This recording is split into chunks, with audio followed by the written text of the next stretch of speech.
Под знак прашалник доведено понатамошното лекување на повредените во пожарот во Пулс. Со писмен допис се обратија до јавноста поради кадровските промени во Кочанската болница. Од понеделник 1 јуни, докторката Катерина Паник, попозната како докторка Кате, која беше главен лекар за повредените и поддршка во периодот на опорувување, заминува во друга болница, но никој не ќе може да ја замени, а се уште немаат ниту информации кој ќе дојде на нејзиното место, како и каков ќе биде понатамошниот пристап кон нивното лекување. Повредените посочуваат дека имаат страф од неизвестноста и се чувствуваат напуштени од државата по однос на нивната здравствена нега.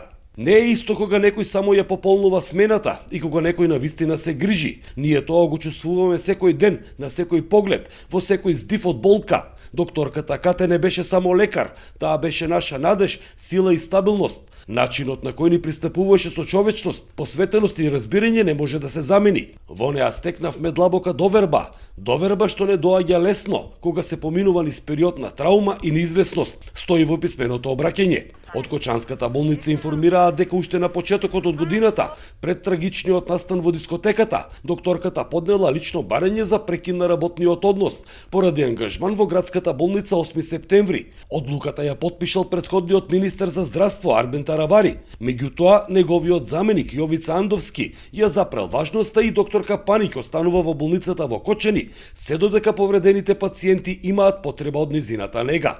За Сител, Трајан Ристовски.